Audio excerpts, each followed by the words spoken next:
I saw someone talking about the the Mummy trailer from like 2016, 2017, the Tom Cruise one. When they released that, when Universal released that, it had no audio except like people talking and things. So that's really funny. And it's the trailer where it's like the plane's going down. So it's just like silent, and then you hear like a gah, and it's like it's awful. I don't know if people remember this because I was watching it. I was like, oh shit, this did happen. And it was like comments where someone was like, I remember seeing this and just thinking it was like a bold choice. They were going real art house. Yeah. And then someone else had like said that they were studying like film or whatever, and it was a good exercise that a professor gave them to like go and actually fill it with the audio that probably should be in there. That's really interesting. Yeah. Wow, what a different time. Throwback to the dark universe that no longer exists. Well, it's going to exist as a theme park, which is cool. mental. I still think that's cool. Like, so do I. It kind of I was gonna say bridges a gap. I think like we were all aware of all of the monsters that existed back then.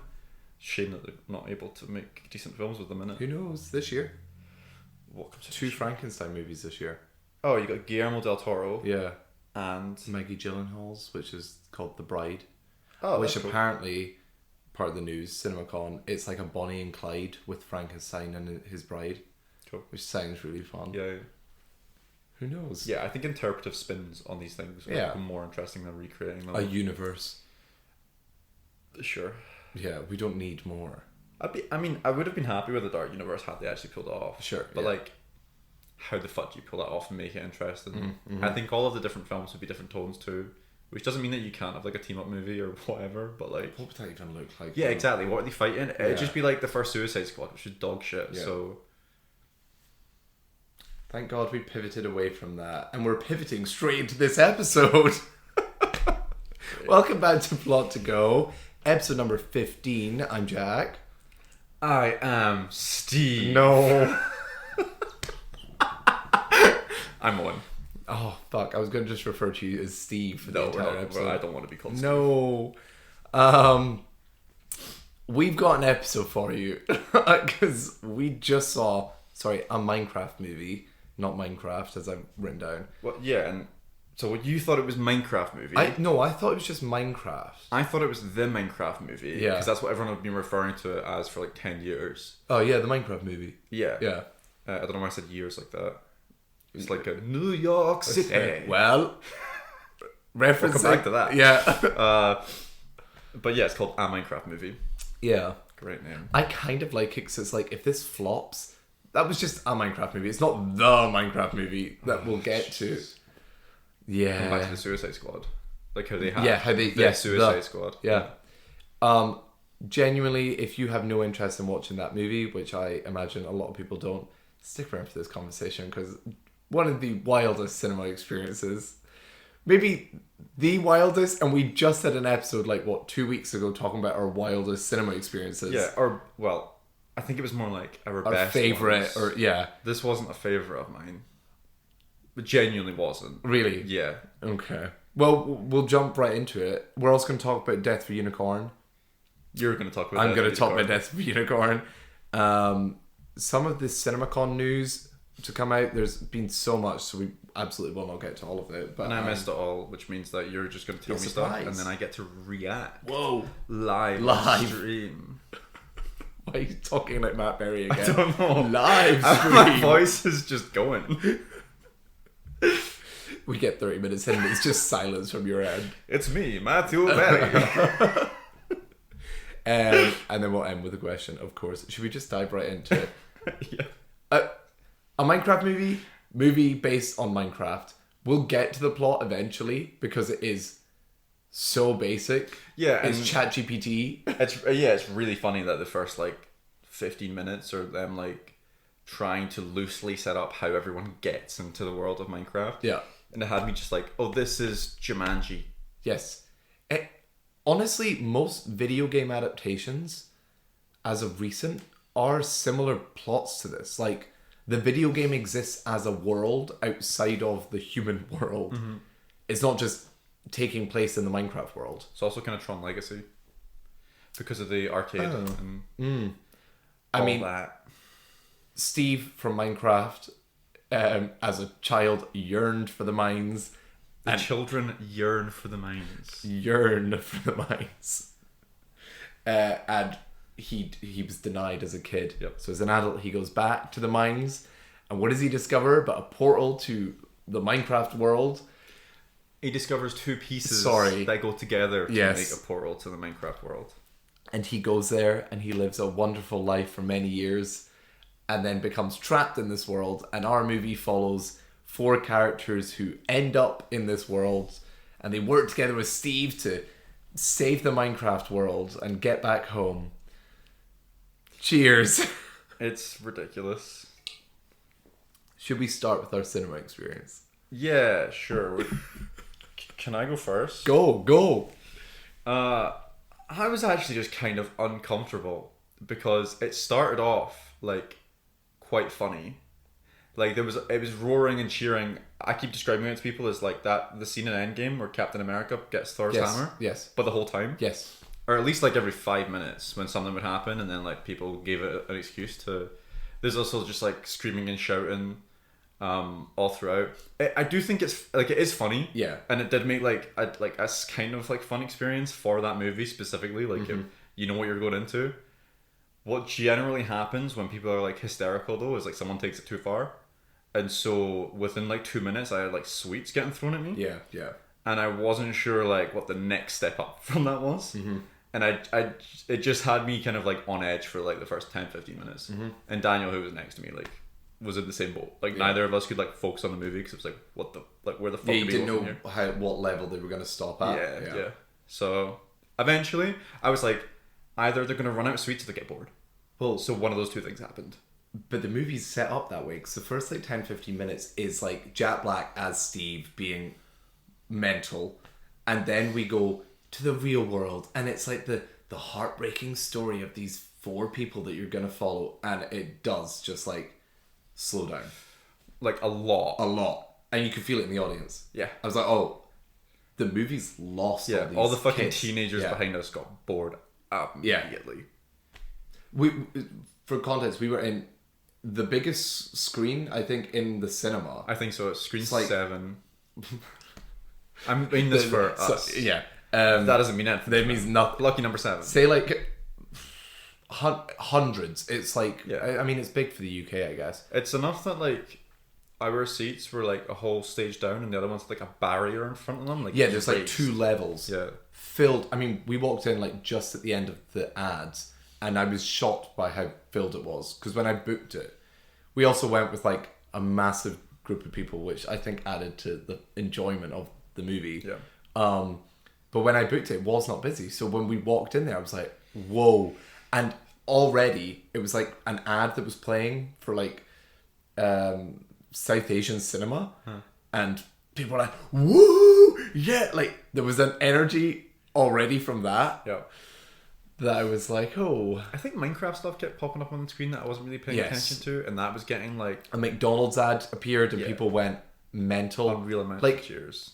I would say 60% of that screen was teenage boys from like, I don't know, teenage boys. Some of them in suits. Yeah, some of them in suits. Some of them with like pickaxes and stuff that they would wave at the screen when stuff happened. Like, I've never been in a cinema like that. Yeah, no, it's funny, I was like, should I get a prop for like this episode? And I was like, I never once bought Minecraft. I played loads of Minecraft as a kid, never bought anything that was like memorabilia. And also I think when it was like the thing for me, there wasn't licensed memorabilia. Oh, sure, yeah. Because that all like came later. Like there's Lego now for Minecraft, and back in the day it was like you get a foam pickaxe if you went to like Minecon in 2012. Like, is that a thing? Minecon, yeah. Wow. I feel like you're very out of this sphere. And weirdly, I was a big Minecraft player as like kid, but it was the like just the idea of like you could be creative. So it was like my neighbor and us, we would like go around to each other's houses and we had worlds that we would just build on that were like really cool. But I weirdly played a lot of the game, but wasn't in the like YouTuber culture. So you knew nothing of about like the world of it. It was just like the game that you know. Yeah, I knew little bits and bobs, but it was from like other YouTubers I watched. I wasn't watching like Minecraft YouTubers, which I knew was a thing. There was 3 cameos I in this film, and I was aware of 2, and one of them I was like, oh, that's funny that I didn't get that.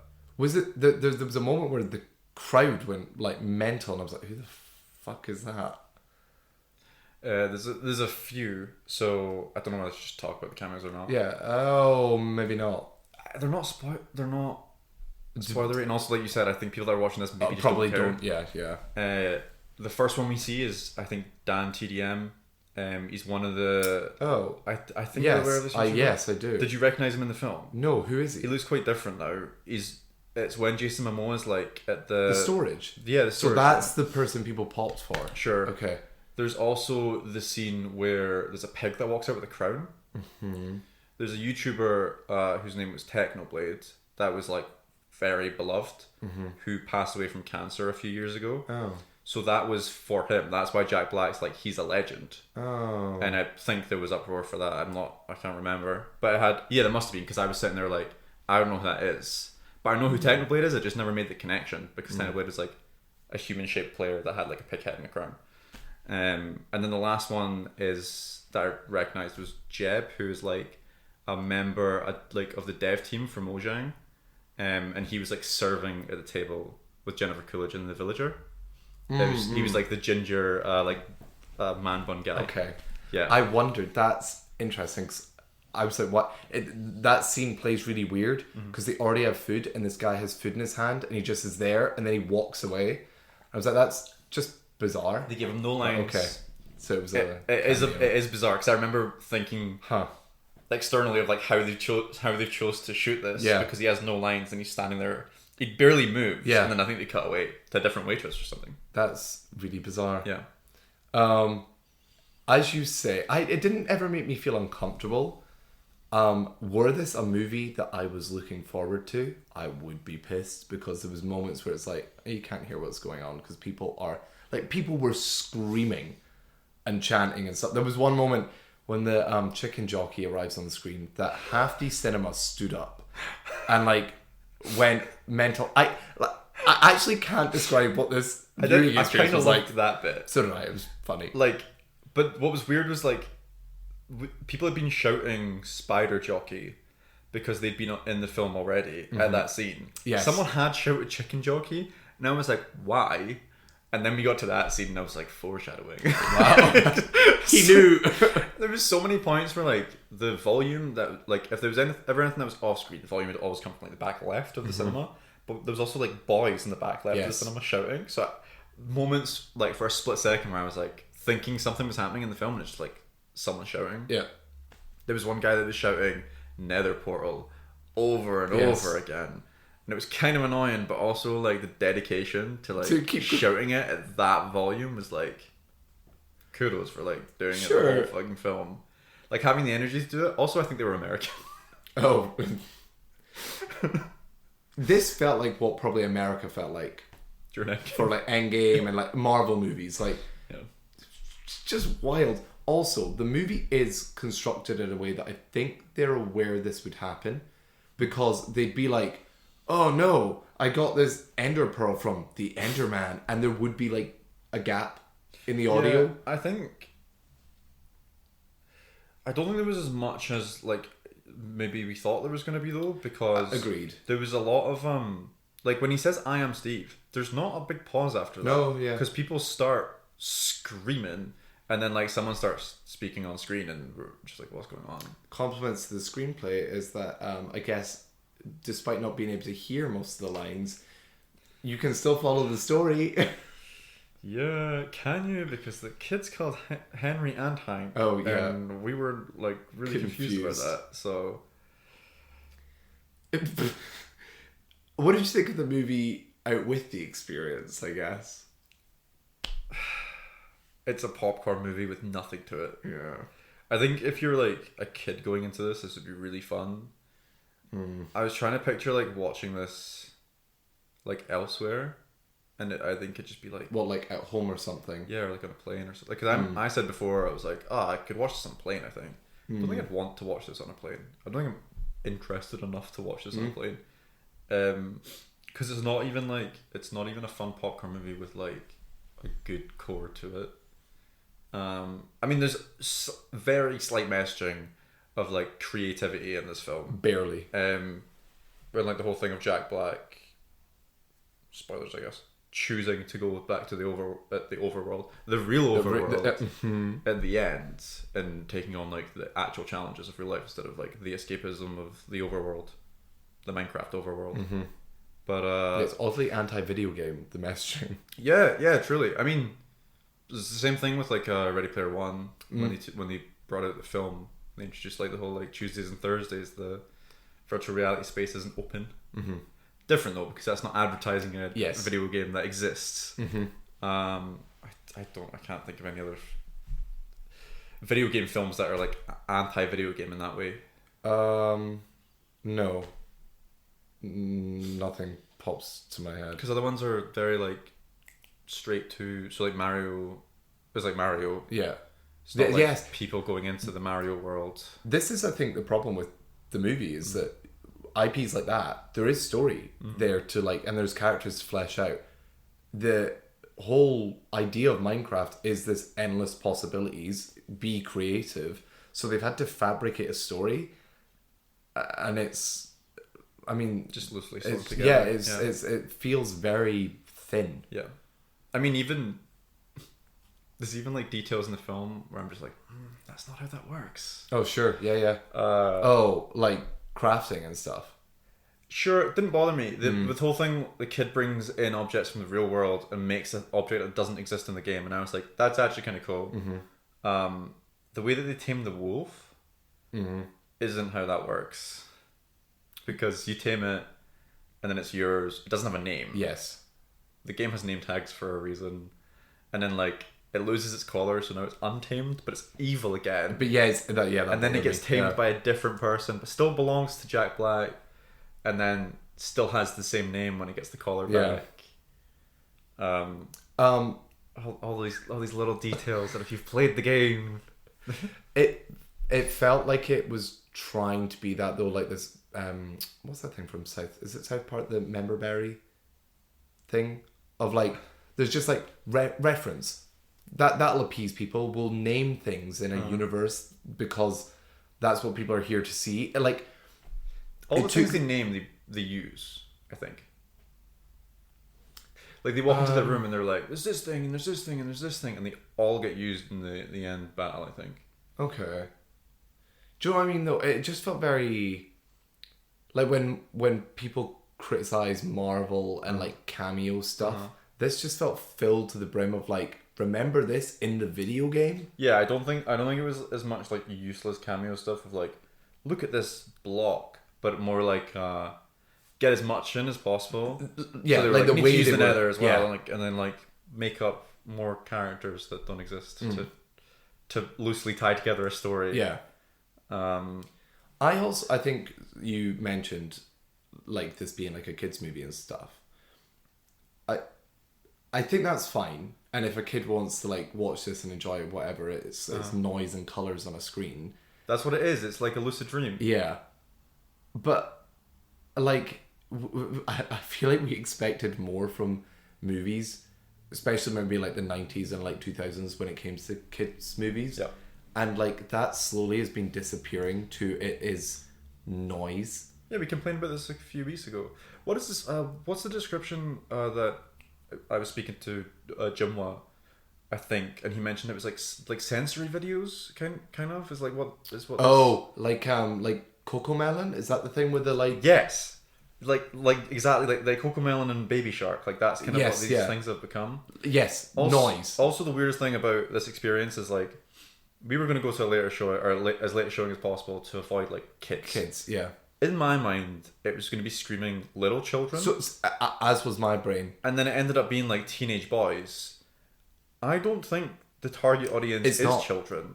And I was speaking to a colleague from work who was going to take his kid and like another friend and his kid were all going to go to like see the Minecraft movie. Yeah. But he also said that his kid doesn't play Minecraft. And I was like, that doesn't shock me because like kids nowadays have Fortnite? So much like fast-paced stuff. I said Fortnite. Yeah. Because it, like everything's again it's like more that overstimulating. The overstimulatingness of everything. Whoa, Minecraft is like slow. Yeah.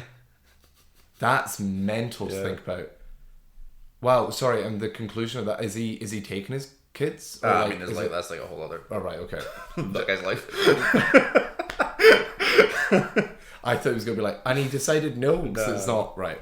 Yeah, I just think that you can, in the same sentence say this is a kids movie and it's targeting kids or whatever. Again, I agree with you. I don't really think it is. But also expect more from that. I think it is targeting that, like, teenager, like, preteen audience. Agreed. Because, up to, like, our age.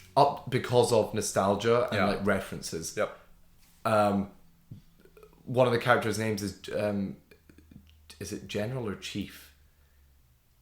Garrett? No, the big pig. Chungus. Yeah, either whatever he is. But that there, naming a character Chungus After Big Chungus. like, you're locking in on that audience to find that funny. Yes. And out with that, it's not really gonna do much for people. Mm-hmm. I think the only storyline that is maybe not targeting that demographic, I disagree with what I'm about to say, but I'll Jennifer Coolidge's storyline, The B plot. The B plot, crazy. Jennifer Coolidge is in this. She has, like, divorced her husband, and a villager escapes the Minecraft world and comes to the real world. If you've never played the games, villagers can only really go, like... Good impression. Thank you. So she ends up knocking him over with her car and kind of, like, falls in love with a villager. It is just pure absurd Jennifer Coolidge comedy. I actually think it's the best part of the movie. But that feels... Yeah, but barely. But barely. It feels completely out of the... Yeah, it's weird. It's also... Because we were talking about how scenes are cut together in this film. Oftentimes it was just, like, scene to scene, like, random stuff was happening. Mm-hmm. It gave them a breath every now and again to, like, not have that. But, like, still it's bad. But you'd be cutting away to something else to then cut back to, like, a moved on section of the plot. That B plot works if you stay for, like, just into the credits. Yes, actually. It doesn't conclude in the movie. And I think that serves older audiences because, like, the idea is that you kind of know who Matt Berry is, I think. Yeah. Because he voices the villager by the end of the film. And I think the idea is that, like, older audiences know these two actors. Sure, yes. And that serves that. I think there was Jennifer Coolidge references in this. Because she has a lot of, like, dog and, like, her, like, line from, like, Legally Blonde. Right. I'm taking the dog. Cool. I think it was just weird. I think there's a Kung Fu Panda reference in this. Oh, with the pandas? With the just Jack Black dancing with the pandas. Who's like hanging out with pandas. Yeah. But then there was a cow and I was like, did we just move on from that reference really quickly? Right, okay. Obviously I talk about CGI all the time. Some of the CGI in this was very good. Yes. And some of it was very bad. Yes, okay. And it's like, it's crazy. Like the villager getting hit by the car looked really good. There's scenes that are like close-ups that look very good. Where it was kind of more when it was like the nighttime-y zombie stuff going on. Totally. I think they built actual sets for that. They did. I've seen there you go. Behind the scenes. I was shocked, actually. Because you're looking at them hit the ground and you're like, I feel like that grass is either there or it's just like they've definitely put the effort into like lighting things in a certain way so that it all matches together. Then you have like the flying scene, looks kind of atrocious with the green screen, or like wider shots where they're like running off any things. Green screen. Yeah, it's a very mixed bag. Yeah. But like I said, the stuff that looks really good, and the stuff that looks really bad looks really bad. Some of the models are actually, specifically when you're saying about the night stuff, the zombies and stuff, I was like, is this like, have you built this? Like, some of them looked tangible. Oh, because they're like hitting the ground, hitting people, like people are hitting them, and it looked pretty good. Yeah, I was shocked. I think they did a pretty good job at translating what are 2D characters in terms of their features and things into a 3D world. Yeah. The zombies, like, they do make, like, spooky enough to be like, oh, these people would be terrified of this if they were in this world.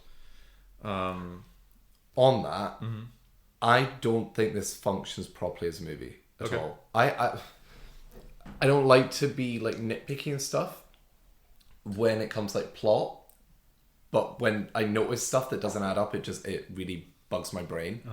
And again, you could be like, kids movie, write it off, whatever, it's whatever. This is going to make a lot of money. I think if this is also an indication of like studios being like, we can push cinema this way, we should at least have a plot that makes some sort of sense. Spoke to one of our friends, Rebecca, yesterday about this, and I'm glad that she pointed it out as well. This movie is like kind of blatantly sexist. Yes. In the way that it depicts its female characters. The 4 people get sucked into the world. You have Jason Momoa, you have the kid Hank / Henry. You have his sister, don't know her name, and give me 2 seconds. You have Danielle Brooks, who is the real estate agent that sold her sister the house. Do you remember her name? Nope. So I think this is the problem, and I feel like all the male characters get so much screen time that they're referring to each other enough that you remember what their names are. Yep. I also don't remember their names. It's Natalie for It's little the girl, yeah, and Dawn for the real estate agent. okay, who get no screen time. yeah. I'd argue Natalie gets the worst lines and also Absolutely. has the worst performance. Absolutely. But yeah, neither of them. They get like almost like C plot. Yeah, to Jennifer Coolidge. Yeah, when they're running, when they all get split off at one point, and it's like never following the guys. So this is what I was going to bring up. Yeah. They all arrive together, they survive a night, and then Steve kind of shows them around a village. They're like then split off from that point, 'cause the kid and Jason Momoa go with Steve to like look at the crafting facility and all the different things he's collected. Meanwhile, Dawn, the real estate agent, is like, we need to get a map. Basically, the plot of this movie as well is to escape, they need to like recover this thing to put the cube in, the orb of dominance.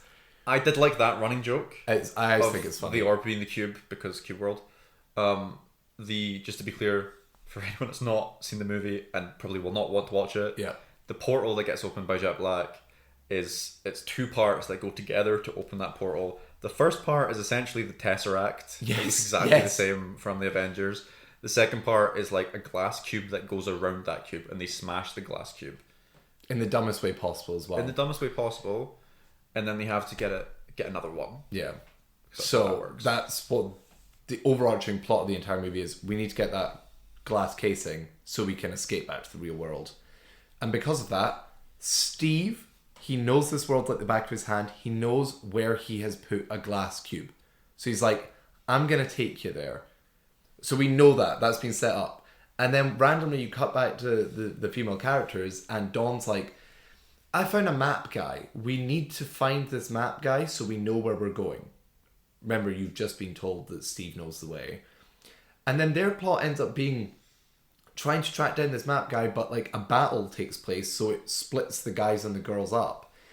And the sister at one point is like, I need to go with my brother. I'm his only family. I need to protect him. And Dawn's like... Really bad line.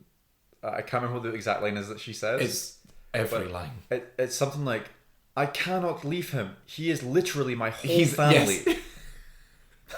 The emphasis is just really... Yeah. And Dawn just goes, no, we need the map guy. So they leave them. And guess what? Steve, nor Jason Momoa, nor the kid ever brings it up. They're not like, oh no, my sister and the real estate agent. They do go, they're running up the steps, and I think Jason Momoa's like, fuck it, kid, like we need to get to the whatever. We'll catch. I think they say that we'll catch them at the mansion. But I don't think there's any pushback from the kid. Also, they don't know that they're going to get a map. Steve is the only person that knows the way, apparently. Like none of it makes sense. So then the female story becomes, they try to get the map guy after this battle, but the map guy's on a boat. Do you remember this? No, yeah, I do remember this. And then we don't see them again until the Mushroom House. No, we see them once. Doing what? Fighting in the forest. Going like, and then they tame... Wait, back to the map guy first. The map guy's in a boat. And the girl who's struggling to understand this world, meanwhile her brother, absolute master crafter. Granted, because the men are being sexist and they all go off by themselves, they show Henry how to craft and they don't show her because they how don't to show craft. her. But even still, he like at the start of the movie, Henry's like knocking down the trees, and they're like, "How are you doing that?" And he's like, I know." Oh, but she decides we're gonna catch that villager. He has the map. He's on this boat. Can't let him get away. Let's build a boat. We can build stuff. So she like gets a bit of wood in her hand and then just throws it. And like it's then just becomes a block of wood in the ocean, and the map guy sails away, and it's played for like, that's the worst looking boat I've ever seen. And then it cuts. She says, I actually, there's the one line I think that Emma Meyer's character got that I liked, which is something like, I don't understand this magic world. If they like really lent into it. Yeah. The ridiculousness. The ridiculous. Yeah, there's no like referential stuff of like, this is what the crazy. fuck is happening? I think we just kind of move on from that very quickly. Because we follow really over the top characters. Exactly. And also, not for nothing, but like, say this did happen, you are not going to be like, in 2 minutes in, yeah, okay, this makes sense. If you're in a world that you're just like fucking shit up and like, it looks the way it looks, surely you're going to be more like perturbed by it. I don't know. Did I play Minecraft? I think I'd be okay. Oh, sorry, you'd be okay. Yeah, the next time, as you were saying, next time we see their we genuinely just follow the men for a while, and then we see them wandering a forest, being like, this is the thing, they have to make it to this mansion, so they don't know where they're going. They are just wandering, and then suddenly the wolf appears, and she tames the wolf, and they go, Dennis, oh, you're Steve's. Oh, do you know where Steve is? Yep. So then the dog just takes them to Steve. That's it. They weirdly like needed a way to get them away. Yeah. To bring them back. Yeah, they needed to get them away so that they didn't have to write the characters. Yeah. And then at the end, when they do the like, where are they now? And like the whole like battle scene, they try to tag on like where the women are. Yeah. And it feels so forced. It's truly bizarre. Like really. I've just seen the letterbox graph. It's kind of insane. Yeah. What's yeah, it sitting at right now? So it's a 2.9. Yeah. I think it was 2.2 yesterday. I think. No, I think it was the same. I'm pretty certain it wasn't the same. Really? Because I mean, it was definitely lower than 2.9.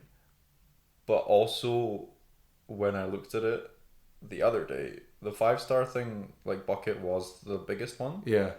But not that much taller than the other ones. It's now like double the height Jesus. of the other buckets. Yeah. Yeah, it's just funny because you can see the actual like distribution of other people. Yeah. Yeah. And then the last one, which is like the meme one that Yeah. people are giving like 5 stars. It's kind of crazy. Yeah. I genuinely think this is concerning for the future of cinema. Well, I think there's a lot of movies out right now that There probably kind are, of yeah. are. But I think because this is going to do well, Are we too far gone? I genuinely did wonder that with this. Because it's like, it is doing the bare minimum writing wise. Yeah. Truly, like... Imagine showing this to like Alfred Hitchcock. Yeah.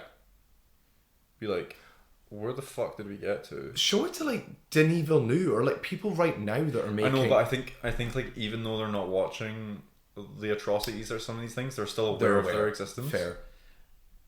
I just think like if you showed it to someone, imagine like Stanley Kubrick watching this. Yeah. I think it'd be in tears. Yeah, no, yeah. I honestly, I wish I could say like some... Like, I think it's fine. Like, I think it is a fine movie. But I just think the context of it and probably how well it's going to do it. And the screening we were in. And like how this was clearly like made by committee to get those reactions from people in a cinema. It feels really like awful in my opinion. Like just... Sleazy? About where we could go. And I said this yesterday after we saw it. This has retroactively made me think so highly of Barbie. I liked Barbie when I saw it, and I was one of these people like it's more impressive to me that you have pulled such a strong narrative out of a product like that. This is not that, and it's hollow and it's substanceless. Yeah, it's very like quick moving, but not in a good way. Yeah. It just goes and goes and goes with like no plot. Just like we need to get here, and then the villains show up and you get the thing back, and then suddenly you're in the final battle. It's very very quick. It is quick. You're right. I will say I did like Jason Momoa and Jack Black in this film because they're over the top. Like they just they do what the script gives them, and like this is the way that you should do that performance, because otherwise you kind of land where the other actors do, where like if you don't do over the top, you're kind of fucked. Yeah, no, I feel that. Jack Black has some of the most like insane line deliveries. Or like his intonation is just baffling. Yeah, but it works. Perfectly cast. I think, truly. Because it needs to be someone that's like ridiculous and can just kind of do that. I actually think he's given a good performance in this. Like actually, like good, which is weird to say. I mean, Jack Black just is a good actor. No, he is. Yeah. It's always just. It was just like disappears, and then he's in. Yeah. And then he's in like nowadays like kind of like mediocre kids films and things. Was in like very good kids films. Absolutely, yeah. I feel like he could do more, but then he doesn't need to. Like he's obviously just happy. Yeah, exactly. I mean, yeah, yeah. Actually, off topic, but like when Jason was driving the car in the beginning, he doesn't have that like leather jacket on at one point. You can see he has like real life tattoos. Oh, no way. And one of them is like the kind of like diamondy pattern, like half sleeve. Yeah. And it reminded me of the fact that like I'm pretty sure that Aquaman has that in Justice League, but all he did was continue his real tattoo all the way up on his arms. That's cool. Because it kind of looks kind of scaly. Yeah. So like it works. That is really cool. Yeah. Just looks smart. He as well, maybe I'm not giving him enough credit, he does play into the role he's given in this. Yeah. And you are right, it's like the other actors try to play it like straight in a way, and it doesn't work as well. No, I really feel the sister, granted, I can't even say it's her performance, because the lines she gets are just dire. Yeah. She gets the like Marvel turn to camera shit. Kind of like explanation-y lines. Also, there's just lines that she gets where it's like, she's like I'm the grump and I don't like the creativity, and it's like the kind of soppy. Let's wet maybe blanket. not give that role to the women when you're also not exploring. Yeah, them she at gets all. those, and then you've got Danielle Brooks, who, how many lines must she get? My butt! Like, she was fully just. I think I saw you go like. Yeah. They're like the physical comedy in that scene, I think, was pretty spot on. Yeah. The line delivery afterwards was unneeded. Also, it didn't make sense because she landed on her front. Her ass hit Jason Momoa. Is that what happened? Yeah. Right, okay. Yeah. They like literally line it up so that. Yeah. Yeah. That was fun. Just yeah, stupid. no, sure. Like stupid physical comedy, but like adding as much as possible to that what we had. Yeah, sure, yeah. Because I don't know about you. Would you call this funny? Did you find it funny? I think I laughed once or twice.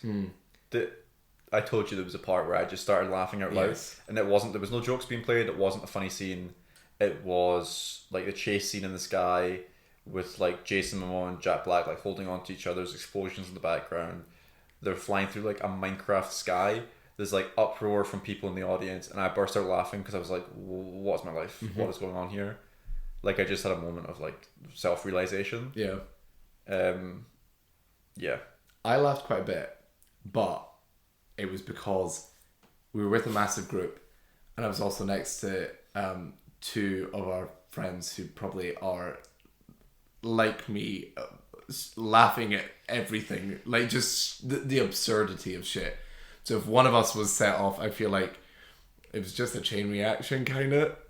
I think the guys that were like, who I think were Americans behind us had like pretty good comedic timing and weren't too over the top with the shouting that they had. Yeah. It's like guys to our right, the people that were throwing sweets, like more annoying shouting in the background that I didn't like.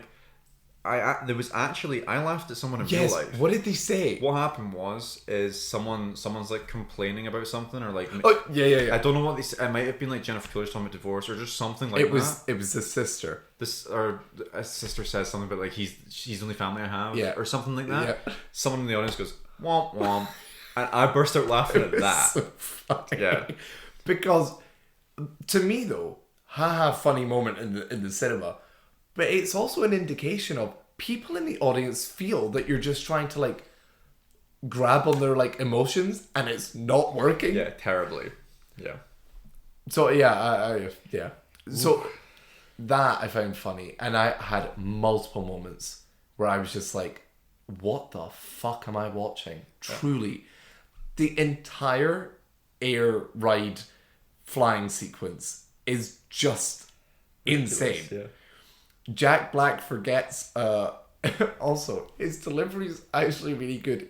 The three of them are standing on a cliff, and there's like pigs coming after piglins, Pigmen, I think. Pigmen, yeah, coming after them. They're like, "Oh no, what are we gonna do?" And he's like, "Don't worry," and he like takes his and he slaps on the back of the kid, and then Jason Momoa just shoves the kid off a cliff, and you have this bit of like, oh, is he gonna survive? I think it works. And the kid flies, and then he slaps on Jason Momoa flies. Jack Black is this light delivery of like, oh, I only brought 2. I thought it was 3. And then jumps off and does the dive that Iron Man does in the Avengers movie before he suits up. Yeah, and that's when I burst out laughing because I was like, this is perfect. Yeah, Jack Black in this film. Actually great. Yeah. Could you imagine if it was like 2 actors who were leading this trying to be like straight man? It absolutely would fall flat on its face. Yeah. Also, Jason Momoa's character should be locked up. True. All of us said this. Well, we were saying after the film and you went, Jason Momoa should be in jail. And I was like, you mean his character? It's a very odd relationship. Yeah. Because you realise that like he has a line where he's like, my only friends are kids, is what he says. Yes. And then I think everyone's reaction was like, what the fuck? Because the assumption is like it's more than one. The point is that Henry is the only friend he only has him like that day. Yeah. He's friendless. Yeah. Which is why a part of the reason why Jack Black returns, I guess. I genuinely don't know. Yep. I honestly thought there was part of me that was like the ending was going to be like maybe they get together as a couple. Too progressive for a definitely too progressive blockbuster, I guess. Minecraft. Or sorry, a Minecraft movie. Yes. Do you have anything more to say about this? I didn't think I had this much to say about No, this. I'm shocked as well. What did this director do? Oh, so interesting. I was Dynamite. going to bring this up. I saw a video of somebody saying that they think this was trying to be like the Greta Gerwig effect of get an indie director who's made stuff that's in line with the product to make the product movie, because he's made like Napoleon Dynamite, Natural Libre, like these absurd kind of comedies and whatever. But this fully just felt like a product. Have you seen the byline for this on Letterboxd? For a a Minecraft movie? No. Be there and be square. Okay. Excellent. That is excellent. That's that the best been one better than we've had for a while. Yeah, because the other ones we've read and we're like, that isn't generic as all. fuck. Yeah, I quite like that actually. Yeah. Poster's dreadful for this movie though. Aren't they all? I just realised Dennis is in the bottom right. Oh. Yeah. Also, I swear the advertisements for this film on like TikTok, I'd seen like, here's B, like the cat, like as if the bee was going to be a character. Oh. The bees show up for like a second. Yeah, that's mad. The sheep gets a moment. A great moment actually. Yeah. Yeah. Shout out. Shout out sheep. Anyway, I'll talk about Death of a Unicorn, shall I? Yeah. This, I think, is going to be extremely brief, which saddens me, actually, because I was quite excited for this movie. If you don't know what Death of a Unicorn is, it is a new indie, I guess it's kind of indie, movie starring Jenna Ortega and Paul Rudd, where Jenna Ortega and Paul Rudd have, like, they have to go on this business trip to meet this family, this, like, oligarch family who are in charge of, like, a pharmaceutical company. Mm-hmm. And on their trip, you see them get off the flight. There's tension between the two of them. They don't have the best relationship. And suddenly, the car that they're in rams into an animal. And they're like, oh no, is everything okay? And they go out and they look at the animal, the roadkill that they've just killed. Oh, it's a unicorn. But they actually haven't killed it. What they have done is just really injured it. So Jenna Ortega, when they're there, his horn starts to glow and Jenna Ortega has this, like, connection with this unicorn. And then Paul Rudd kills it. And that is the start of the movie. They have killed the unicorn. Wait, this is what it's like while it's lying on the road? Yep. Paul Rudd goes, put it out of its misery. Paul Rudd smacks it with a car toe. Fucking hell. Yeah. I actually quite like snappy, fun intro because that happens, then it just, like, splash screens Death of a Unicorn. I know you're going to say, like, talk about, like, the negative aspects of this film. Mm-hmm. From this one image, I think they did a pretty good job of, like, dressing up these characters to imply, like, who they are. Yeah, I mean, it's that sort of thing of where you have rich characters. Mm-hmm. They're very easy to dress in a rich way. Yeah, but, like, Will Poulter, I'm assuming it's, like, the son who actually, like, has no business fucking know-how. Yes. And I feel like you can tell that from the way that he's dressed here. Yeah, he's in swim shorts most of the movie. You can tell that Paul Rudd is, like, middle management trying to, by the way he's dressed. Yeah. Like I think the way that he's done the character. No, costume is great. I mean, Jenna Ortega as well feels like this, like, depressed... What did you say? Rebellious teen. Yeah. Yeah. I'm not all about this, like, making money life, Dad. Yeah. Yeah, no, I mean, it sets up a really interesting premise. They then take the unicorn in their car to this place, and hilarity ensues. The whole point of this movie is that Paul Rudd is trying to schmooze up to this family because he wants to move up in the world. Of this business, and the dad, played by Richard E. Grant, is, like, dying. So if he can schmooze up to them when his dad passes away, when Richard E. Grant passes away, he'll be kind of considered considered for like a better role in the company.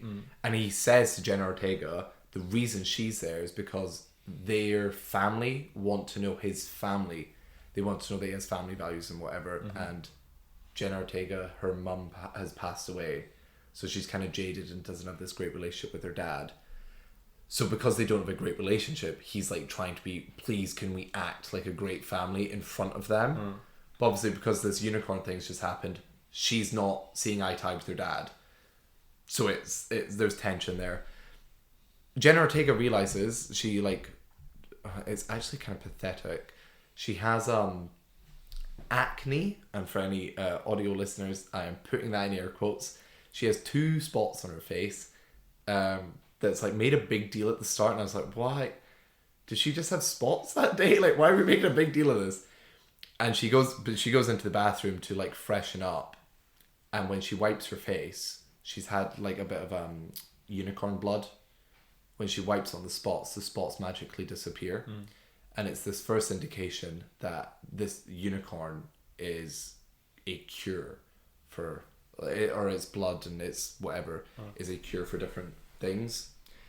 Them being a pharmaceutical company, they want to harvest this unicorn and take it for all it's worth. It's not going to go quite as planned.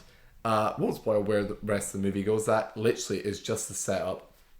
What's interesting, I guess, is that this movie is a single location movie. It takes place in this mansion and you rarely leave it. You go outside in the forest a little bit. So it's interesting in that regard. But I just didn't love this. If you listen to our review, maybe like 3 weeks back of Opus, it's sadly another Opus. It's just another one of these movies that's like, the rich people want to become more rich because they're rich and rich people are bad, aren't they? Rich. There's no deeper exploration of that theme at all. It is purely just rich people are bad. We should do something about that, shouldn't we? But nothing. Jen Ortega is the person that's like, rich people are bad, huh? And her dad is kind of caught between these two. Really weirdly, and I've seen a lot of people kind of agree with this, Paul Rudd plays a really unlikable character in this, and it's hard to get on board with him. If you've seen one of these Eat the Rich movies, you've seen all of them. Take a wild guess where his character ends up at the end of this movie. But and what lesson he learns.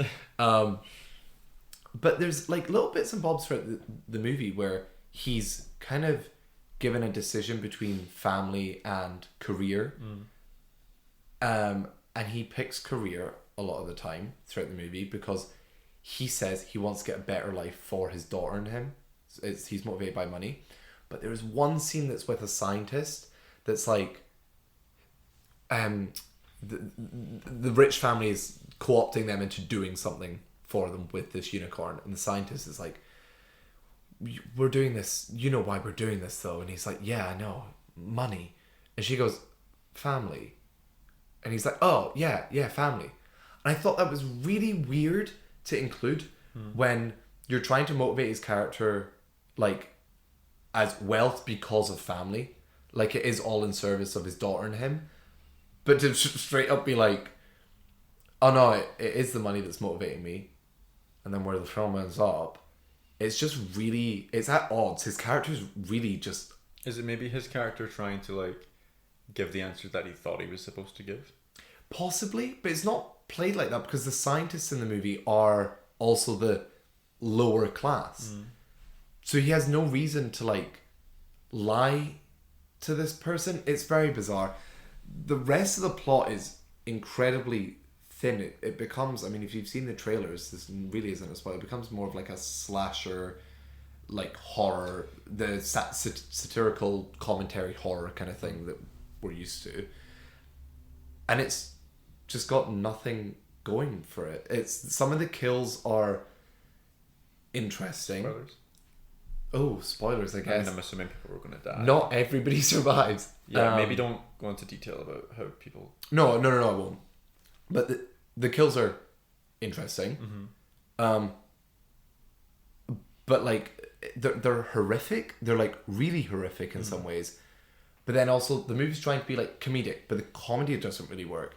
The horror doesn't also work that well because the CG's atrocious. It's really bad. That sucks. Like, noticeably. And also because you're in the same location the entire time. The trailer looks very good. I guess they don't explicitly show the unicorn that much. They show hooves and horns, yes, which are probably more physical, like actual practical. Or even just the way that that's shot. Yeah.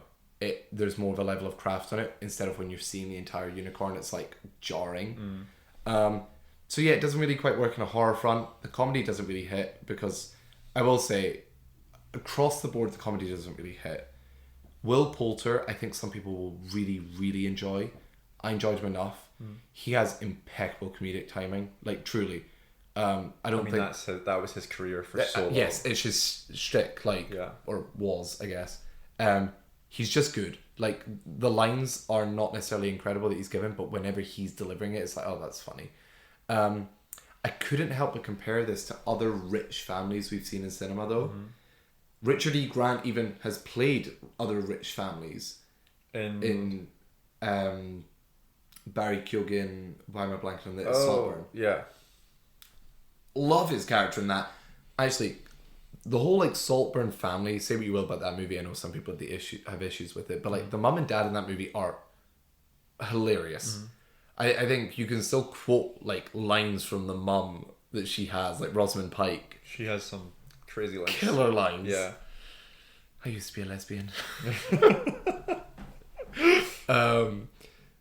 But like none of the characters were just that interesting. Richard E. Grant is not, he's doing his Richard E. Grant thing. The mum, I couldn't tell you much about her, played by Tia Leone, I think. Jenna Ortega is a blank slate, as you'd kind of expect her character. I do like her though. I do like her as an actress. There is something about her. She's not given enough in this, but like, she's, I don't know. Quite capable. Yeah. Yeah. I think she is maybe being pigeonholed into this horror girl teenager thing. Unfortunately, I do think that's what's happening. Yeah. I think I think it's the Hollywood thing of like, you only get cast as how you look sometimes. Sure. And she's quite short and she looks very young. Yep. So, she's probably ages with us, and still get cast in these roles, which I think is really unfortunate. And I do wonder how her career is going to move on. Past she this. gets older. Past Wednesday. I always wondered that with Tom Holland too. Sure. I do think now he looks a bit older. It just took a while for him. Yeah, have you seen him on the set of The Odyssey? Yeah. I just mean in general, like I see him in interviews now, and I feel like his face is aged a tiny bit more than, because he looked like a teenager for literally like 6 years after being a teenager. But I do think Christopher Nolan putting him in a film like The Odyssey will give him more credit as being absolutely. like an adult actor. Yeah, I would like to see her in a meaty role.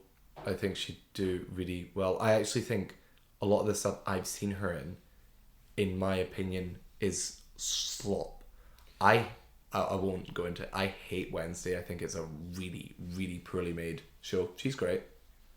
Yeah, I don't know. Overall, it just didn't know what it wanted to be. It was at odds with itself. It's trying to do the Eat the Rich horror thing, and it's not doing it as well as any of those. It's really not all that funny, and then it's not that scary. So why watch it? Do you have anything positive to say about this film? I don't. And my rating is like a 2.5 out of 5. Yeah, which So just means hate it. I thought it was passable. It's a passable movie. I think kind of what we were saying about Opus. It's in the context of everything else that it becomes like, if this was your first Eat the Rich thing that you were seeing, it worked. It functions as a movie. There were some interesting elements in it, but like, same thing with Opus. Stuff's brought up and they just don't want to explore it. So, this unicorn, you can harvest stuff out of it that will cure people of any ailment. So they begin to do that. And they have this line, or like multiple lines, where the family are phoning up all their rich friends or rich people that they know because they're a pharmaceutical company, they're going to sell this cure to the people who are going to pay the most money. Interesting ethical dilemma there. Also with Jenna Ortega, her mum had passed away, and she has a line in the movie that's like, to Paul Rudd, their mum would not have been given this cure because it's solely for rich people. However, you have a really interesting idea to like explore, that the unicorns don't die. They like, I'm blanking on the word. rebirth. Yeah, They essentially like the phoenix. Yeah, but like constant. So like you can keep killing them and they'll come back alive. Which I'm assuming is what happens with the original one that they run over. Shocker.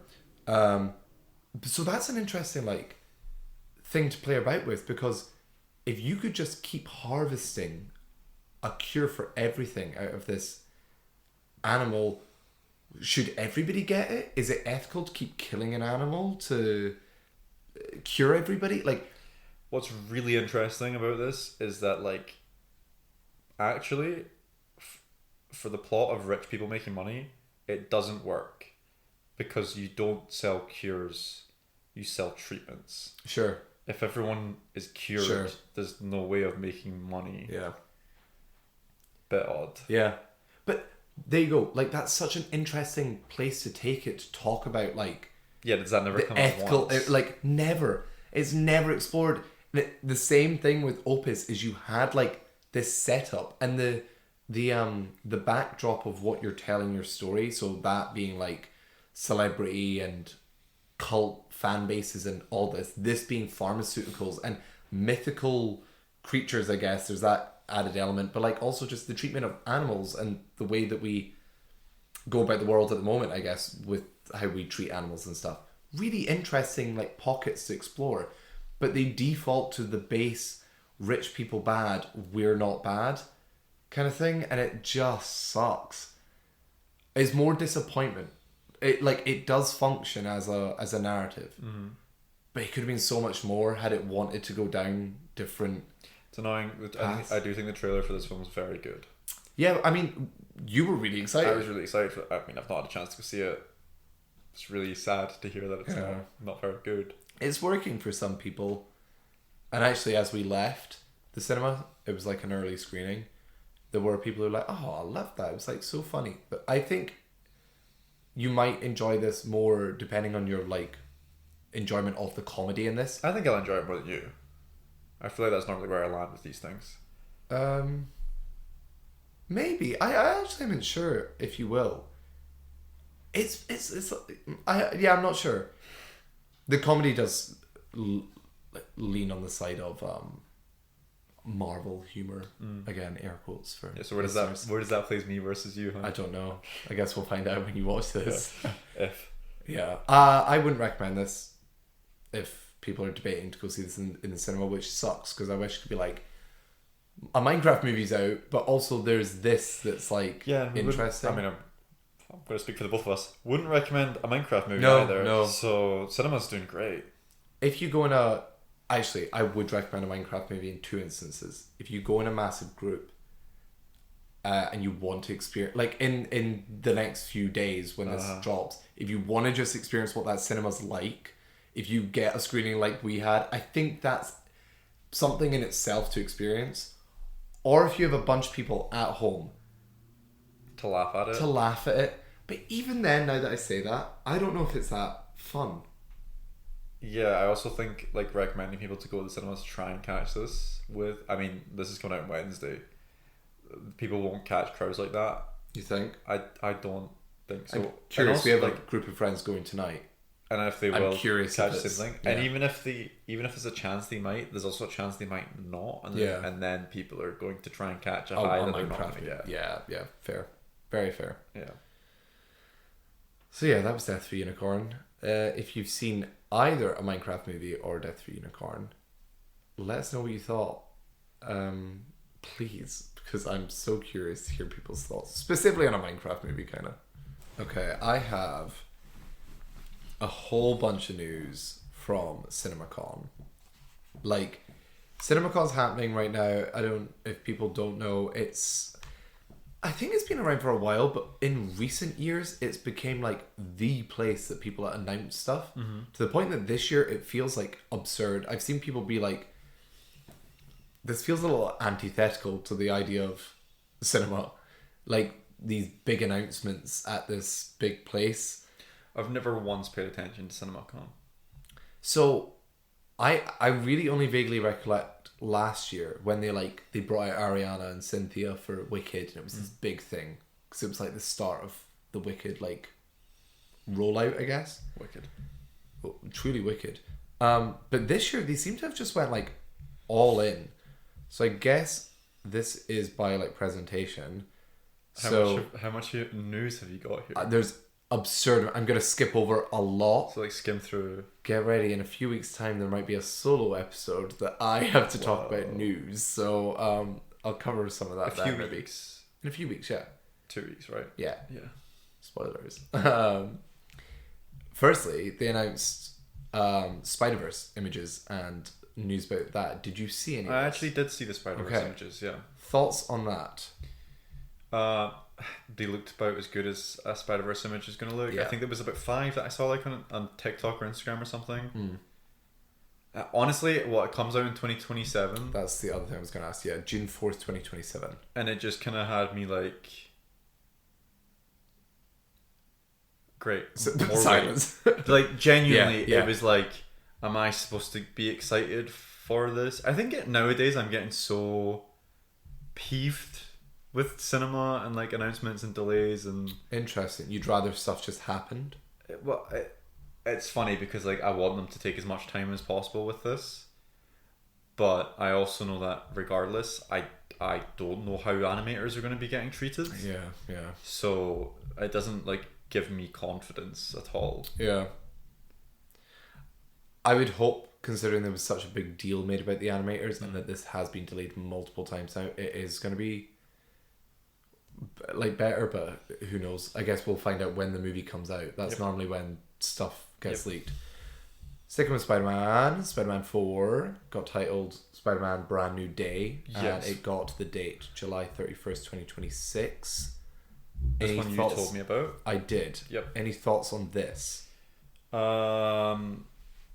We talked about, you said it was based off of a comic book that is lower street level, I think. Yeah, it's called Brand New Day. It isn't, it's not multiversal. Which is fantastic. Because fuck that.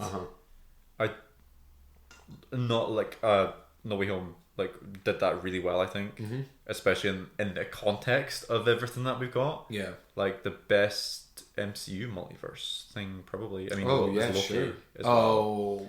So yeah. But to pull another project, the best one to do it, because it wasn't just cameo based. The cameos were there for a reason to teach that character a lesson. Yeah. I would like to now see Spider-Man being Spider-Man for 2 movies. And then the next one at the end of the trilogy, presumably there's another trilogy coming. If he wants to stick around for that, you can do something big. Yeah. That's where my mind's at. What are your thoughts, because I have my theory, but of this now being in between both Avengers movies, and then where that places Tom Holland in showing up? This. Yeah. Due to scheduling, it seems like he just can't be in the Doomsday movie. Do you genuinely think that's gonna? Because I'm of the opinion he's not showing up. I'm also of that opinion. Which I just think means that they'll do an Ant-Man Hawkeye where they'll give a reason for why he's not there. Yeah. And you think then this becomes a flashback? This film? Yeah. I have no idea. Because in between. Okay. I mean, we talked about theories for Doomsday. And you thought maybe people get pulled into Doomsday's world. Yeah, like Doomsday takes place completely on Doom's world. Yeah. And, sorry, I said Doomsday's world. DC. It is, yeah. Yeah. Oh my god, I've become one of those people. Superman. Superman. I love Marvel. Yeah. And if that happens, and it's completely just behind the scenes, and it's not announced to the public, Spider-Man wouldn't know. And so it could all just happen at the same time. Yeah. Yeah, interesting. None of them have any connection with Spider-Man because nobody knows who Spider-Man is. So that's that. The Beatles movies were announced. I saw this straight away, I think, because this is ridiculous. This is the news, I think, of Cinemacon, to be honest. All 4 Beatles biopics will be releasing in April 2028 in theatres. They're directed by Sam Mendes, who has directed so many movies. Probably most notable 1917 as of recent, I guess. The Beatles have officially been announced as well. Harris Dixon is John Lennon. Paul Mescal is Paul McCartney. Barry Keoghan is Ringo Starr, and Joseph Quinn is George Harrison. And they released one of the worst images I've ever seen in my life to announce that cast. Do you have any thoughts about the Beatles? What, the Beatles? Biopic. Which favourite album? like the Beatles, this announcement, fuck this. Yeah. What's the point? I'm truly there with you. But you know my feelings about musical biopics. Yeah, I mean, if anybody's listened to any of the starting episodes of this podcast, you'll know as well. With all the biopics. I mean, I'd be happy for them to do. I think I'd be happy for them to do this, and even interested as it being a project where there are 4 in a year or something. The point you made, which is just the actors seem to just be the hot actors right now. And that's so true. It's they just took them off the Hollywood list. Yeah. I don't. It feels like they haven't been auditioned for these roles, and they just are these people can probably do this because. All 4 of them they're hot shit right now. Yeah, they're also incredible actors. And I don't think any of them really have any bad stinker performances. Yeah, so that makes sense. But as these characters are the fact that all 4 of them are who they are, and there's not an unknown or like slightly less. not even one. Like, yeah, it is bizarre. Do you think they're going to have a team up Beatles movie next year? I like the concept of this. Shocking. As the hater of these movies. That's what I'm saying. Like 4 at once. Like it's Same sort events, of interesting. Different perspectives. Like some of them are in some movies, some of them aren't. Like in different. I think it is really interesting. But all in the same month, I think that release model is going to change because I think somebody is going to go, this will not work. Yeah. Where's the money? People are going to see the Paul McCartney one. They're going to see then maybe like the John Lennon one, and then they're going to be fed up. Because they're like, I've just seen that. Or also, who's going to the cinema 4 times in a month? The average stats are people go 3 times a year in the States. I don't know worldwide. But like, are you going to buy a pass that's going to let you see all 4? Like, how will tariffs affect the 4 Beatles movies? Truly. It's a question on everybody's lips, Owen. Yeah, upsetting a little in a way. I just think it's a marker of like something's shifting and it's not in a good way. Yeah, like biopics have become like IP now. Yeah. Like it's marketable because there's a fan base already there. And I think that's sad. I don't know. Anyway. Yes, cinema's just become a place to like pull things that people like already know and then just go like, look at this. Yeah, truly. Give us some original content. Well, this is the funny thing. I don't like that word. The stuff that we're going to talk about here is more the IP stuff because that is more the news. There is a lot of news here of my God, cannot pronounce his name. Kogonada's new movie, A Big Bold Beautiful Journey, I think it's called. I'll scroll past it now.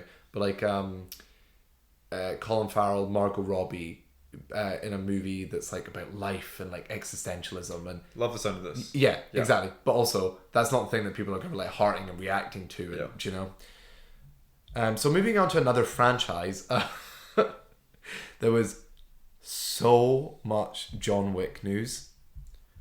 Like, you're unaware of this? I have nothing. Okay, so a John Wick prequel animated movie is in the works. Directed by Shannon Tyndall, who directed Kubo and the Two Strings, and it is apparently going to be in the style of Kubo and the Two Strings, which was like stop motion. Yeah, exactly.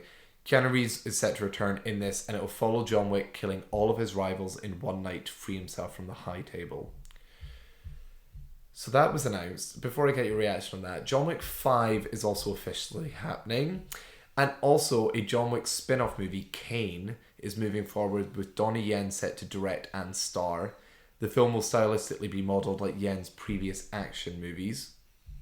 And then we have Ballerina coming out this year as well. There's also a TV show coming out about John Wick, which is an additional TV show to the one that they made. Thoughts on that? I think this is so unneeded. Yeah. I'm not in the same boat as you with John Wick 4. Like, I didn't particularly like that film. I think it becomes a parody. It's kind of like the last 2 Pirates of the Caribbean films when you compare them to the first 3. I'm not saying it's a bad film, okay, but I think it starts to become a parody of itself. I much prefer the first 2 where things are a little bit more serious. I think all of this is so unnecessary. Yeah, I agree. The claymation one, I'm vaguely interested in because of this style of the film. Mm-hmm. But I don't think any of this is necessary. Yeah, absolutely. I'm particularly pissed off by John Wick 5. I know you're not a massive fan of 4. I think 4 is a perfect conclusion to that. Because it's an actual conclusion. It is a conclusion. Yeah. And he's happening. He's happening. Sorry, I read happening as I said that. He's happening. He's happening. He's Amon. I'm gonna need a gun. He's back. Mm. Yeah. No, Keanu Reeves is set to return. So it's following him. And because they've announced a prequel, then it's not going to be a prequel. So where do we move forward with that story? What the hell is the point in all this? I'm interested in the Kane. Kane's an interesting character. Donnie Yen's cool. Cool. I just... Very similar to you. I just think it's... Done. Yeah. Now You See Me 3 is now officially called Now You See Me, Now You Don't. Okay, I love that. Yeah. The way they announced it as well. love this. It was just like all these tweets being like, they should call it Now You Don't. They've They done changed it to that. So they're listening. I think this film has a lot of effort going into it. So do I. Which means I'm very excited for it. We were talking about this with my mom very recently. Guilty pleasure movies. I so really you do have enjoy guilty them. pleasure movies. It's Now You See Me 1 and 2. I think No, 2 is a guilty Two's pleasure. a guilty pleasure. One I'd say is good. Yeah. I don't care. Yeah. Another sequel has been announced for the Now You See Me universe as well. That's fine. I'm gonna withhold my opinion on that until I see the third one, and then I'll decide if that is worth it to me or not. Oh, really? It's going to hinge on this? On the third one, yeah. Okay. And because also this isn't a franchise that is necessarily being milked because it has been so long since the second one. Yeah. So it's like, oh, we're getting a third one. It seems like they're putting effort into it. Yeah. I think if this one does well, then it will start to get milked because they've announced a sequel already, and Sure. then they'll just decide to start announcing more. I wonder if they've announced the sequel as well because they're like, this is a good movie. Which, I mean, cool. It makes me more excited for this, I guess. Moving on, we got a whole bunch of... Well, we didn't really get a whole bunch of DC stuff. We got Superman stuff. They showed off an extended behind the scenes thing, I think, to people at Cinemacon, but then they have released a 5-minute clip online. I'm assuming you haven't seen this. For Superman? Yeah. Huh. It's like an extended 3-minute scene, and then back half with like trailer with a few bits and bobs we haven't seen. It's the scene where Superman crash lands and Krypto comes, saves him, takes him to the Fortress of Solitude. Because I can't ask for your opinion, I have my concerns. I don't know how to feel about it. Is the way it's shot? Is it the dialogue? It's a little bit comedy, a little bit comedy. I think it's a lot of James Gunn's projects, in my opinion. He does like a shotgun approach with comedy, and I think it works a lot of the time. You mean tries different types of comedy? It's like there's so much comedy in his movies. I think about 70% hits. I think there are comedy in his movies that I'm just like, this didn't work. But I walk away feeling good. The clip, I didn't love the comedy in the clip. Okay. I'm reserving judgment as well because I watched it begrudgingly as well. I was like, I'll just see what this is about. But I'd rather see it in the context of the movie as well. Yeah. Really cool. Krypto acts like a dog. So like, normally it'll be like, oh, Krypto, come here. And then like, Krypto does it. Krypto is like jumping on him and like hurting him. And he's like, fuck. Just move, take me home. It's pretty funny. What's Krypto's deal? Is he's not from Krypton. He must be like something on Earth that got exposed to kryptonite and then became powerful or something. I actually couldn't tell you. Because it's such a weird thing. Because like, surely this planet doesn't have humanoid people and then dogonoid people. Yeah, I'm not sure. Huh. I lied. There was another bit of DC news. Dynamic Duo, which is the Batman and Robins movie is coming out. The animated Robins movie. Are they doing Dick Grayson and Jason Todd? I think. Huh. It's puppetry animation. They showed off a like brief clip, and people say it's got stunning cinematography. Puppetry. Which honestly, this just gets me more and more excited for the DC universe as a whole. Where he's like, there'll be 2 animated projects a year. If that animation is like varied and wild, awesome, really cool. Yeah, you don't end up in the Pixar trap where everything just kind of starts to look the same. Yeah, which, yeah. Let's have a little look. Oh, this. I thought this was an April Fool's joke, and I think most of the internet did. A Once Upon a Time in Hollywood sequel is officially happening at Netflix. I saw your post. Quentin Tarantino wrote the script, but oh wait, this is so I didn't know this behind it. Decided not to direct. Brad liked it so much that he wanted to pitch it to Fincher. So David Fincher is directing this apparently. This is weird. Yeah, no, totally. But maybe positive? I know. Yeah, maybe. Because when I first saw that announcement and found out it wasn't an April Fool's joke, I was like, what's the point? Yes. If the script's good and there's a good director behind it, then why not? Yeah. What are they going to call it? Twice Upon a Time in Hollywood? Twice that I kind of like that. Sue me, I kind of like that. Yeah, mad though. Absolutely, like that is what the most wild news I feel like out of this. There was a little bit of Jurassic World news where basically they were like, we wanted to bring horror back to the franchise. Good. Like, actually, everything they said was like what you want to hear. I'm still very skeptical about it. I think it's going to be better than the other three. That's actually where my head is at. The other three Jurassic World movies. I hope so, because they have better actors in the movies that are leading them. Mm-hmm. And I don't actually, who directed the World trilogies? Not got a clue. Neither. I actually think it might be different directors as well. Wes Anderson's The Phoenician Scheme, I think the plot was announced here. It's about the richest man in Europe who's constantly involved in assassination attempts. Really like the plot. I think this might be more genre for like Wes. Yeah, this sounds like he's dipping into more plot than like philosophy. Yeah, really excited for that one. Steven Spielberg. Yeah. I love Steven Spielberg. Good God. Steven Spielberg's new UFO film is described as a return to form to his iconic sci-fi films with a major twist. Has a cast starring Emily Blunt, Wyatt Russell, Colman Domingo, Colin Firth, Eve Hewson, and Josh O'Connor, and it will be in theaters June 12th, 2026. I love the sound of that cast. Awesome, yeah. The person who's saying return to form is presumably like a studio head. Or not a studio head, but like someone I'm assuming that's how they've announced it, at Universal. So like that means absolutely nothing. Yeah. It is Steven Spielberg, which means like whatever he does is going to be passable. Be nice if it were a good actually Spielberg like film. I mean, he has been on a tear, despite maybe people not coming out to see his films, but like West Side Story is awesome. Really, but I just wish that had a different story to it, because I genuinely think it's one of the best directed movies come out in the last few decades. I think it's phenomenal. And then The Fabelmans. I think if he follows up, like, that's a really strong 3 directed wise. There was a whole bunch of Wicked stuff.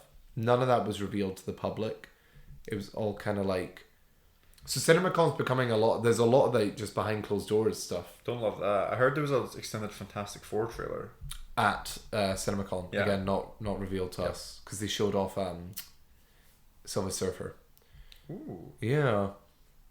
There was a little bit of news for Lord and Miller's new movie, but again, that wasn't released to the public, any of that stuff. But I'm very excited.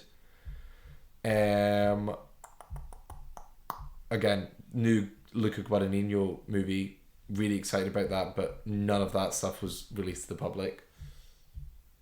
Now there's just an absurd amount of... Oh, this is official, I guess? Amy Pascal and David Heyman are now starting work on the next James Bond movie. So this was rumoured, I think, a while back, that they were going to head the studio and be in charge of it. Pascal she's mainly known for producing the Spider-Man movies and overseeing the Sony Spider-Man universe. Thrilling. Yep. And Heyman is famously, he produced the Harry Potter films. Okay, better. The Amy Pascal thing really makes me go, oh. Are they going to ruin James Bond? I think, well, yeah, they're going to make it into a franchise. Well, yes. I mean, they are, aren't they? Like, it's just they were so careful with it for so long, and now it's in the hands of corporate giants. Yeah. Paramount CEO came out and said that the discourse around Trey Parker and Matt Stone's, who they made South Park, new musical comedy will be extremely loud. This is scheduled to be coming out this summer. I don't know if it will, because they didn't show off anything, but it's produced by Kendrick Lamar. It's a production between Kendrick Lamar and the guys who made South Park. Cool. Really interesting. First trailer for Edgar Wright's new movie, Running Man, was shown at Cinemacon. So I won't, like, nobody's seen it. Nope. Cool. But how awesome does this sound? Glenn Powell is brought onto a game show where he's hunted by assassins, and it also reveals Common Domingo as the crazy game show host and Michael Cera appearing. Like, perfect. Come on. Coleman Domingo's like getting to be in everything. Yeah, as well. I love it. It's really cool. Put him in everything. Yeah. He looks amazing. As a person. Oh, like he seems like a really cool guy. Yeah. That's really funny. Freudian slip, perhaps? Yeah, perhaps, mayhaps. But there's just so much news. The Disney panel, we got more Lilo and Stitch stuff. Yep. Predator Badlands was announced. Another franchise that, I mean, I think that franchise has always been milked, but there's like an uptick in the last like 5 years or something. Yes. Well, I think Prey did really well, so they were like, let's prey on this. Yeah. Yeah. I haven't seen this, but there has been a little thing released for Tron Ares that shows off the world.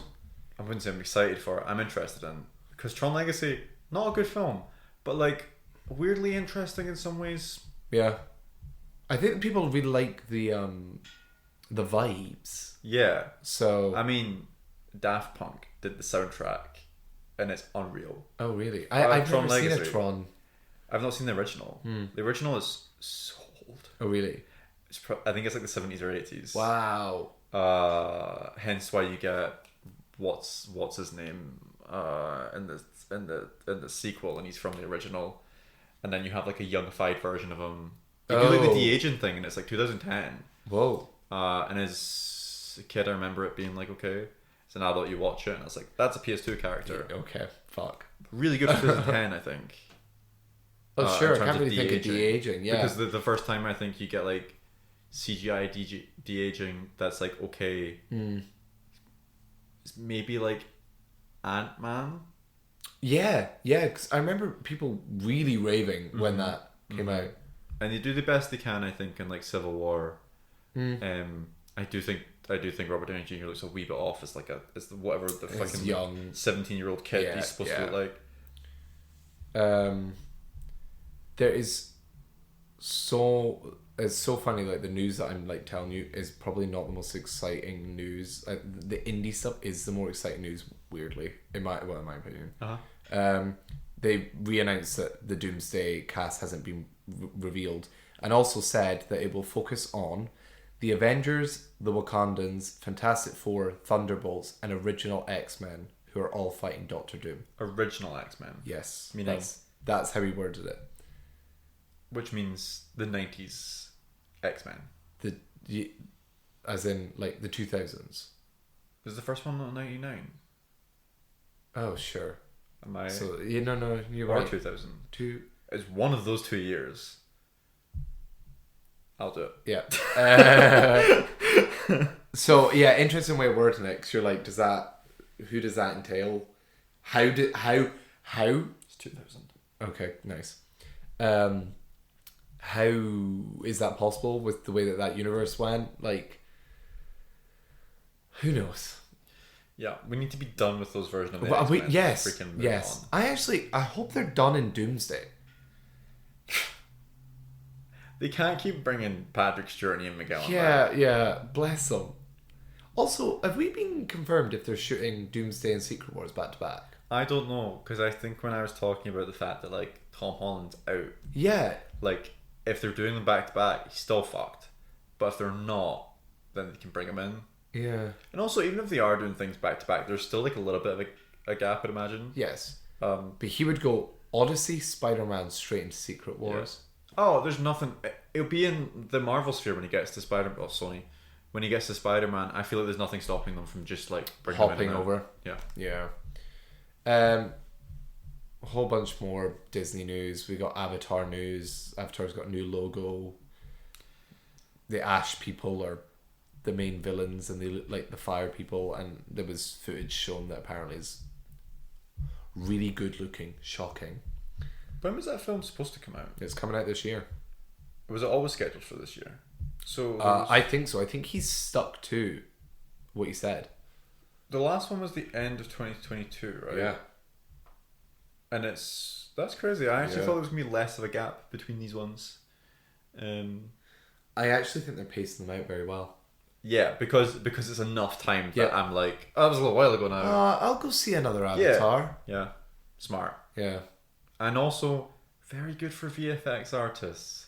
Good job, James Cameron. I mean, look at James Cameron's track record of how many movies he's made, though. I think he really cares about every part of the process. Oh yeah, I think he's quite an intelligent person just in general. I think he has a physics degree. What? Or hang on, my guy. I don't think he was a director. I think, I don't think he went to like film school. I could be making this all up. Love this. We'll just clip this, spread it, and it'll be on the internet. He does not have a physics degree. Okay. He enrolled in Fullerton College to study physics, but he dropped out in 1974. So I think he was interested in physics. Was probably, I'm assuming, capable of going through all of that. But you'd imagine so. But just was set on film. Cool. That's really cool. Yeah. Wow. That's all the news I had. There is so much more, but that's kind of like the main thing's the Beatles thing. Crazy. Yeah.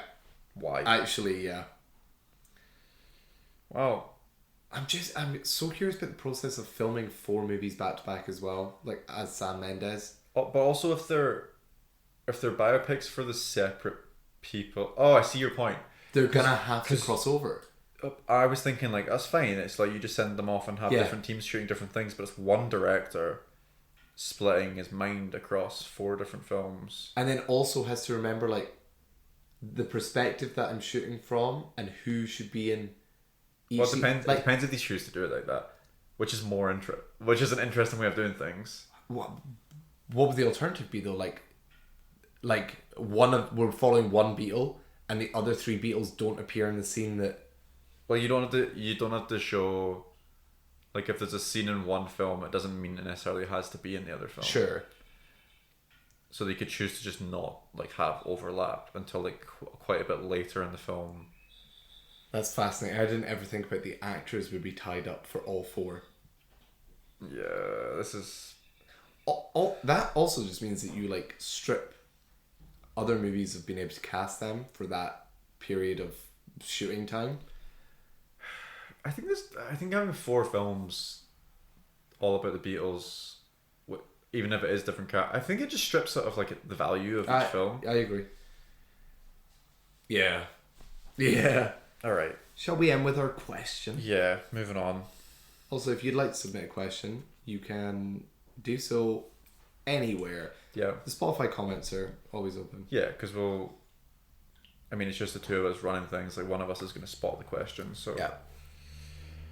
The question is, I love this question already. How much have you read it? The first sentence. Wow. In celebration of Doctor Who coming out this week. Jesus Christ. Is it this week? Oh, it is? You're crazy. You've been cast as the Doctor in Doctor Who. Oh. The rest of the cast are Muppets. Which era of Doctor Who are you in? Who is/are your companions? Who are you facing? Who are other Muppets cast as? Plot of episode/season. Discuss any other points you feel relevant. This is going to be difficult for us, I think, because neither of us are like familiar with the Muppets enough to name like a bunch of the characters. I think. Yeah. What you've got? Kermit. I was a Muppets kid. I have told you this. So you could name off like. I told you that I went to the set. I was too old to be dragging my ass. Oh sure. How many of the characters do you remember? There's I can Kermit rattle off quite a bit. and Miss Piggy. Is that all you can name? Statler and Waldorf. Sure. That's it. Oh, I can't Gonzo? remember. Fuzzy Sure. Bear? I was Beaker. Yeah. Also, did you ever watch? Sorry, you've just brought back a memory for me. There was a Muppets show on. It must have been on Sky something. Like. Sorry, I kind of know where this. My mind's already like doing things in the background. It was the same time as Modern Family, and it was like a mockumentary show. It only lasted 1 season, where it was like The Office, but it was Muppets. I'm vaguely aware of a show in the 2010s for the Muppets because I did a little like. I'm not going to call it a deep dive. was on Disney Plus, and I was just like seeing the property and how it's evolved through time and like the different projects that have existed. Really interesting looking back at the original Muppets show and seeing like the celebrity cameos, because it was like most episodes I think had like a celebrity in them. Yeah. And just being like, I don't know who any of these people are, and then being like, oh, I know who that is. Like it's fucking Paul McCartney or something like that. Do you have an answer to this question? So, I would cast myself as a doctor. I'm cast myself as Matt Smith. Cool. Because I think he aligns most. He's most in line with my personality, I think, out of all of the doctors. Are we going to do two different ones, or can we join forces to... How do you mean?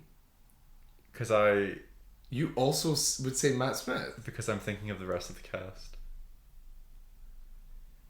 Oh, wait, why? I'm so curious.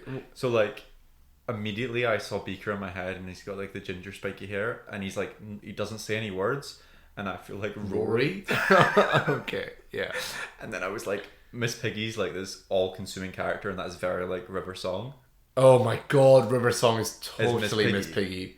I don't know who to cast as Amy. There's that person in Animals Band. There aren't many girl Muppets. Yeah, there's not many women Muppets. I'm gonna look up the Muppets. I could see. I mean, gender, whatever. I could see her as like. That's actually. I could see. That's really hard. A Gonzo. Who do you see with Beaker? Rory's a great shout for Beaker. I do like that. Yeah. Oh well, then Beaker has a partner, the like scientist guy. Really? Yeah. Oh, Dr. Bunsen Honeydew. Yeah. As Amy. It doesn't really work character-wise, but I don't think so. If you were sorry, I understand. We can keep going with this. Yeah. Because I like focusing in. But if you were to cast yourself as a doctor, I mean, I'd go with the 10th, wouldn't I? Yeah. Okay. Yeah. I don't see myself as much as Matt Smith as I do David Tennant. I don't know if that's true, but I like the 10th Doctor. So I love that there's probably going to be a large portion of the audience who doesn't watch Doctor Who. Oh wait, am I more Chewie? No, you're Matt No, I'm more Matt Smith. Yeah. There's an Annie Sue Pig. Is this like sorry, Annie Supig? Yeah, is this like Miss Piggy's daughter or something? Oh, I know there's Muppet Babies. That was the property. Dude, who the hell is? Should we go with Gonzo for Amy? Yeah, look, the Muppets are very specific personalities. I think this is going to be actually very difficult to. I think so too. But if we lock in on a story, so we're both playing Matt Smith with Beaker and somebody who's playing Amy. I think Gonzo. So okay, and River Song's there as Miss Piggy, so we're doing a River Song story. Yeah. So, we could do Pandora's Box, Or the Angels. or the Angels. Because if you do Pandora's Box, you can just have all the other characters be like random villains. Yeah. The Angels is kind of funny because I feel like you could do like Kermit. Kermit is all the angels. Yeah. And then you have the voice where like the guy that dies and the angels start using his voice and it's just Kermit's voice. Hi ho. So Kermit would be that guy. Yeah. And then you could have the angels be something spooky. Animal, and then when he moves, he goes like. Rah! Is there a character called Animal? Yeah. Oh, that big red thing. Did not know that character's name. Whoa, that big red thing. Kid. Wow. That's crazy you weren't a Muppets kid. Yeah. I mean, I'd seen bits of the Christmas Carol, and I think I've seen bits of the Muppets, but like, yeah, so out of my realm. I don't even know. See, if we go down the David Tennant route of like, I'll be the 10th Doctor. Mm-hmm. I don't know who I'm casting as different people. Like, I don't know if Miss Piggy like fits in there at all. No. I She could really do- works as River. Captain Jack could be Kermit the Frog. Why not? Personality doesn't really. But I'm thinking like a lot of the Muppets like aren't fully fledged characters. Yeah, sure. They're personalities. They're like exaggerations of a. Yeah. Whereas like you have like Kermit, like it does end up being a character, so I feel like you could have like him play like Captain Jack or something. And then I'd cast like Martha as someone, because I'm trying to think of like the end of season 3 kind of era or something. Okay. And then again, like I'm trying to look at characters that would be actually fully fledged, and I go to like Gonzo, because I don't know who else who she could. Fozzie Bear, I'm assuming is fledged out. Yeah. And so maybe she could be like Fozzie Bear or something. No, Fozzie is Donna.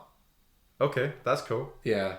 I'll go with Gonzo for like Martha then. And then Yeah, okay.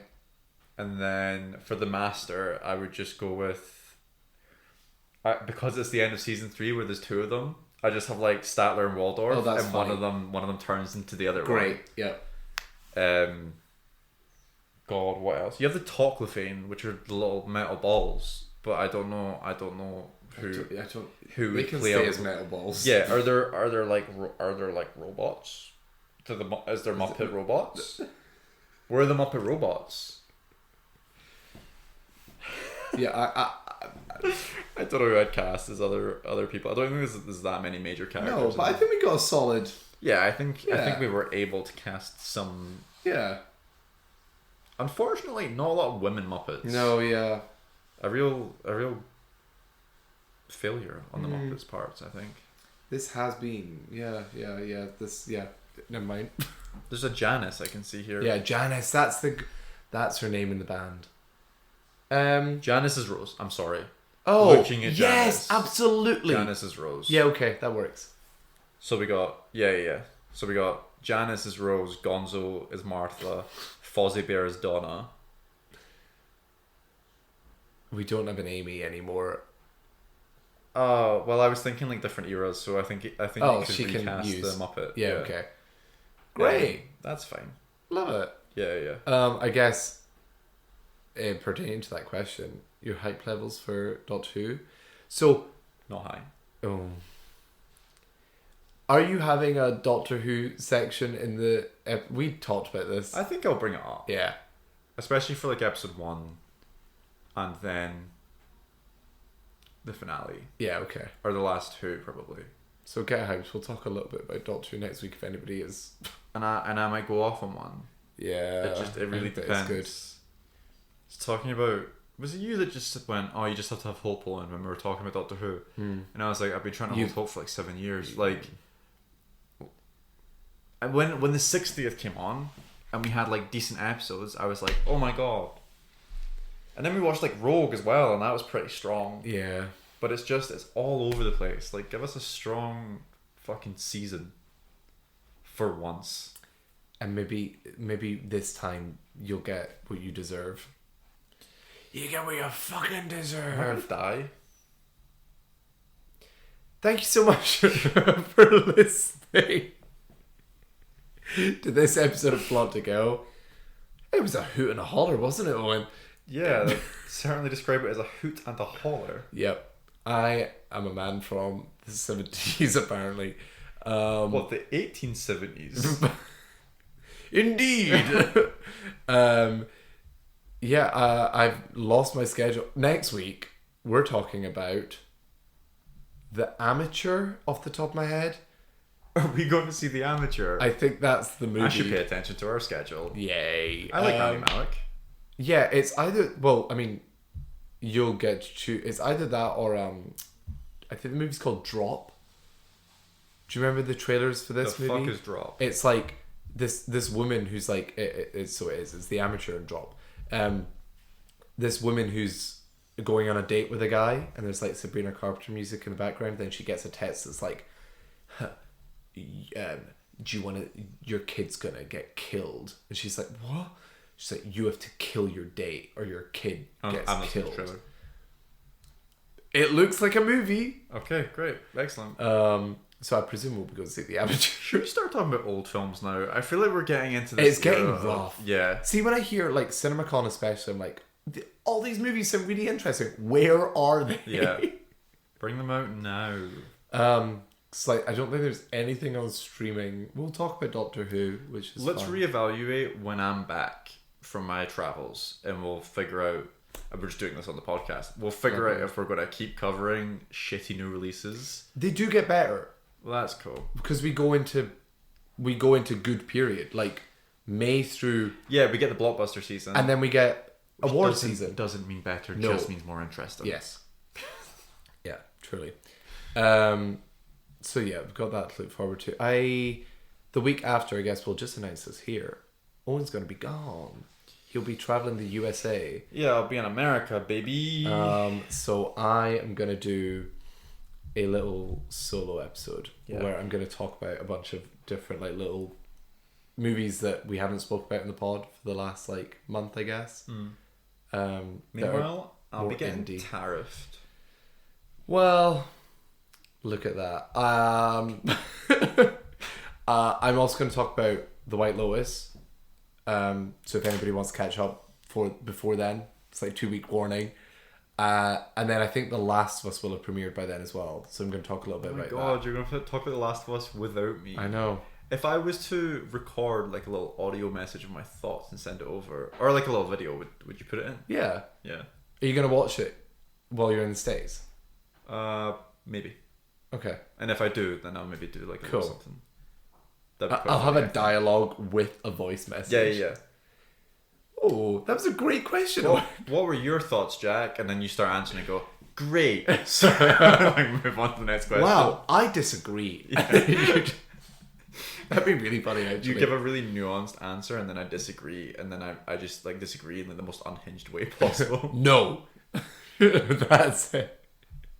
You should do that. You should record 3 messages. Yeah. And I just have to stop talking and hope that the message aligns. Fun. That sounds fun. Yeah. Hope you enjoyed this episode. Like, share, comment on Spotify. Spotify, Instagram. We've got Apple Music for podcasts. That one. TikTok. The other one that I post on YouTube. Everywhere. The little social clips are fun. Yeah, that I need to get on. You will. Indeed. Indubitably. Indubitably. Bye. Bye. Bye.